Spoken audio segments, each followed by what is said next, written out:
തെലുഗു സിനിമയിലെ ഏറ്റവും വലിയ താരകുടുംബത്തിൽ ജനിച്ച പേരക്കുട്ടിയാണ് യുവനടൻ നാഗചൈതന്യ. നടനിപ്പോൾ രണ്ടാമതും വിവാഹിതനായതിന്റെ പേരിലാണ് സോഷ്യൽ മീഡിയയിൽ നിറഞ്ഞു നിൽക്കുന്നത്. നടി ശോഭിത തുലിപാലയാണ് ചൈതന്യയുടെ ഭാര്യ. ഡിസംബർ 4-ന് നടന്ന വിവാഹത്തിന്റെ ചിത്രങ്ങളും വീഡിയോകളുമാണ് പ്രചരിച്ചുകൊണ്ടിരിക്കുന്നത്. ഇതിനിടെ ചായയുടെ മാതാപിതാക്കളെക്കുറിച്ചും കുടുംബത്തെക്കുറിച്ചുമൊക്കെ പല കഥകളും പുറത്തു വന്നു. നടന്റെ അമ്മ ലക്ഷ്മി തക്കുപതിയെ പറ്റിയുള്ള വിവരങ്ങളാണ് പ്രചരിക്കുന്നത്.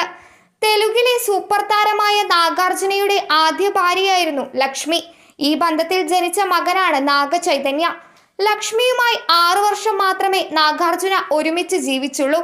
1984-ൽ വിവാഹിതരായ താരങ്ങൾ 1990-ൽ വേർപിരിഞ്ഞു. ആ സമയത്ത് ചൈതന്യയ്ക്ക് 5 വയസ്സ് മാത്രമേ ഉണ്ടായിരുന്നുള്ളൂ.